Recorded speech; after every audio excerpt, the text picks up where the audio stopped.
Hello प्यारे बच्चों, तो आइए आज हम डिस्कस करेंगे question answer of chapter Sonam Wangchuk chapter number 14 and this is taken from English live course book class 8. So let's start. Part A, fill in the blanks. Number 1. In 2016 Sonam Wangchuk won the Rolex Awards laureate. ठीक है, 2016 में सोनम वांगचुक ने award जीता था. कौन सा? Rolex awards. Second is Sonam Wangchuk invented the ice stupas. तो उन्होंने क्या इन्वेंट किया था? आइस के stupas. Number 3, Wangchuk did not go to school for the first 9 years of his life. तो वांगचुक ने कितने साल तक स्कूल नहीं गए थे? 9 years तक स्कूल ही नहीं गए थे. Wangchuk's introduction of alternative learning practices reduced the students' failure rate from 95% to 25%. तो यहाँ पर fill in the blanks में है alternative learning practices.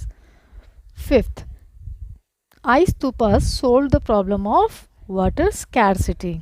तो पानी की जो कमी है वो आइस स्तूपास ने सॉल्व कर दिया था. Wangchuk feels that the world needs doer universities. तो वांगचुक को क्या फील हुआ कि जो संसार को है डूअर यूनिवर्सिटीज़ की ज़रूरत है, यानी कि जहाँ पे कुछ काम हो, प्रैक्टिकल कुछ काम हो लोगों के सुधार के लिए.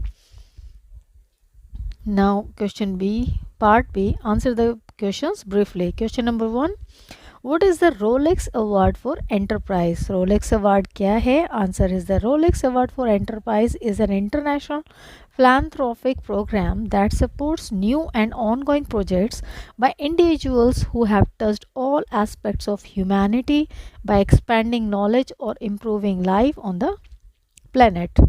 तो रोलेक्स अवार्ड एंटरप्राइजेज एक अंतर्राष्ट्रीय मानवता के लिए प्रोग्राम है जो सपोर्ट करता है नए नए और ऑनगोइंग प्रोजेक्ट्स को भी सपोर्ट करते हैं. किसी इंडिविजुअल ने जैसे किसी मानवता के क्षेत्र में लोगों की लाइफ को सुधारने के लिए कुछ अच्छा काम किया है तो उनको ये अवार्ड दिया जाता है. Question number 2, what kind of childhood did Wangchuk have? तो उनका बचपन कैसा था? आंसर इज सोनम वांगचुक, यहाँ पर थोड़ी स्पेलिंग मिस्टेक हो गई है, Wangchuck was born and brought up in a tiny village of 5 households. उनका गांव बहुत ही छोटा था जिसमें 5 ही घर थे. ये वहीं पर पैदा हुए और वहीं पर बड़े हुए. अबाउट 70 किलोमीटर्स फ्रॉम ले, और वो ले से 70 किलोमीटर दूर इनका गांव है. He spend the first 9 years of his life learning in a holistic harmonious way. तो शुरू के 9 साल तो ये स्कूल ही नहीं गए और इन्होंने अपने शुरुआत के 9 साल लाइफ की शुरुआत के 9 साल इन्होंने लर्निंग में होलिस्टिक हारमोनियस वे में गुजारे. There was no school in his village. उनके गांव में कोई स्कूल ही नहीं था. So he learn to read and write from his mother. तो उनकी माँ ने ही उन्हें लिखना और पढ़ना सिखाया. He played in the fields. तो वो खेतों में खेलते रहते थे. Sowing seeds, working with animals, jumping in the river and climbing trees. तो उनका बचपन इस तरीके से बीता, खेतों में खेलते हुए, बीज बोना, फिर एनिमल्स के साथ खेलना, नदी में कूदना, पेड़ों पर चढ़ना. तो ऐसे ही उनका ये बचपन चलता रहा. Question number 3, what did he do while pursuing engineer? जब वो इंजीनियरिंग कर रहे थे तो उन्होंने क्या किया? Answer is he started teaching while pursuing is engineering. तो जब वो इंजीनियरिंग कर रहे थे तो उन्होंने पढ़ाना शुरू किया. Question number 4, what was the result of the survey conducted by the Himalayan institute of alternatives? तो रिजल्ट क्या था सर्वे का जो हिमालय इंस्टीट्यूट ऑफ ऑल्टरनेटिव्स ने कराया था? Answer is according to survey conducted by Himalaya institute of alternatives almost 95% students had failed their board exam. तो उस सर्वे में क्या पाया गया कि लगभग करीब 95% जो स्टूडेंट थे वो फेल हो रहे थे अपने बोर्ड एग्जाम्स में. Wangchuk over the next 2 decades, और वांगचुक ने क्या किया अगले 2 दशकों में, introduced alternative learning practices and innovative measures that reduce this number to 25%. तो उन्होंने अलग तरीके निकाले सीखने के, प्रैक्टिस करने के, इनोवेटिव मेजर्स को आगे लाने के, और फिर उन्होंने इस 95 नंबर को 25 नंबर तक ला दिया. Question number 5, how is SECMOL different from other school?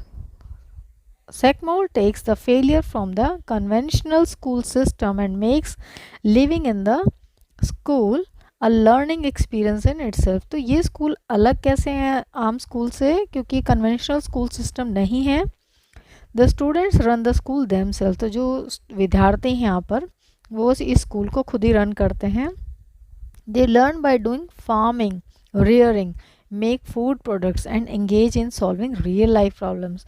तो वहाँ के स्टूडेंट्स क्या करते हैं, कृषि करते हैं, पशुओं को पालते हैं और फूड प्रोडक्ट्स बनाते हैं और रियल लाइफ की जो प्रॉब्लम्स हैं उनको सॉल्व करते हैं. Question number 6, how do ice stupas function, describe. Ice stupas कैसे काम करते हैं. Answer is ice stupas are built during winter. तो आइस स्तूपास को सर्दियों में बनाया जाता है so that water from them after melting can be used in late spring, ताकि वो जो पानी है जब वो पिघलेगा लेट स्प्रिंग में तो वो यूज़ किया जा सके. To build an ice stupa, एक आइस स्तूपा को बनाने के लिए a pipe is taken up slope, एक पाइप लिया जाता है up slope, but in the stream, put in the stream और द लेक एंड बरीड, फिर किसी स्ट्रीम या लेक में डाल दिया जाता है and buried under 6 feet under the ground, और कम से कम ग्राउंड से 6 फीट नीचे तक उसे डाल दिया जाता है. The pipe takes water down slope to the village, और वही पाइप जो है वो विलेज तक डाल दिया जाता है. ड्यू टू ग्रेविटी, अब गुरुत्वाकर्षण के कारण pressure builds up in the pipe, तो प्रेशर बिल्ड हो जाता है पाइप में and water comes out gushing upward like a sprinkler, और जो पानी है वो एकदम प्रेशर से क्या होता है ऊपर की तरफ आ जाता है, जैसे एक स्प्रिंकलर से पानी निकलता है. The sprinkling water in 20 degree falls, जब स्प्रिंकलिंग वाटर -20 डिग्री गिरता है and freezes it over weeks, it become a huge mountain of ice. तो जिस तरीके से ऐसे ही गिरेगा और एक ह्यूज माउंटेन बन जाएगा बर्फ़ का. The idea is to freeze the water in the winter. तो ये आइडिया क्या है कि हमें पानी को फ्रीज करना है विंटर में and use it in late spring, और जब थोड़ी सी गर्मी हो जाएगी तो इस पानी को बाद में यूज़ कर सकते हैं. The conical tower shape ensures that the surface expose to the sun is minimal, so premature melting is avoided. तो ताकि ये टावर पहले ना पिघल जाए इसलिए इनका कॉनिकल शेप बनाया जाता है. Question number 7, what does the Himalayan institute of alternatives aim to do.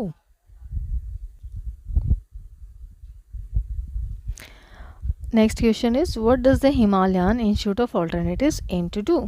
तो हिमालयन इंस्टीट्यूट ऑफ ऑल्टरनेटिव्स का एम क्या है, क्या करने के लिए. Answer is the Himalayan Institute of Alternatives aims to create a sustainable ecosystem of constant innovation wherein the youth from different Himalaya countries will come together to research the issues faced by mountain people in the field of education, culture and environment.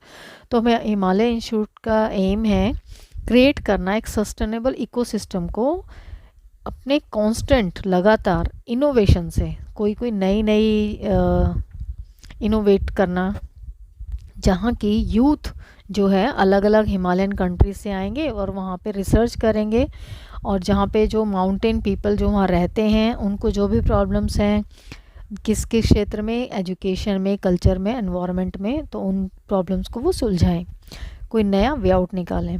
The participants will also formulate ways to solve those issues through innovative ideas and practical application of knowledge. तो वो अपने नए idea से उसको कुछ भी कोई solution देके उन इश्यूज़ को सॉल्व करेंगे. Now question number C, part C, think and answer the questions. Question number 1, why do you think were the structures called ice stupas. Answer is stupas are Buddhist shrines that are dome shaped. बच्चों आपको पता है जो Buddhist shrines होते हैं उनके shape जो होते हैं ऊपर से वो डोम शेप्ड होते हैं. The population of Ladakh is mostly Buddhist, और जो वहाँ की पॉपुलेशन है लद्दाख की ज़्यादातर वहाँ पर लोग रहने वाले हैं बुद्धिस्ट धर्म के हैं. So the structures have been called its ice stupas, इसलिए उन्हें बर्फ़ के स्तूपास कहा गया है. Question number 2, do you think Sonam Wangchuk deserve the Rolex award for enterprise. Give reasons for your answer.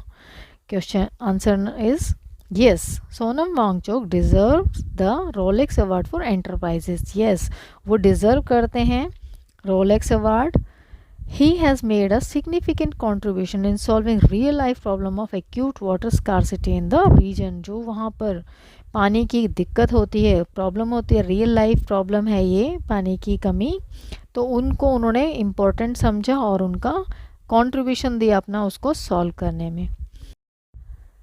So this is all about the question answer. I hope you understand. Thank you for watching.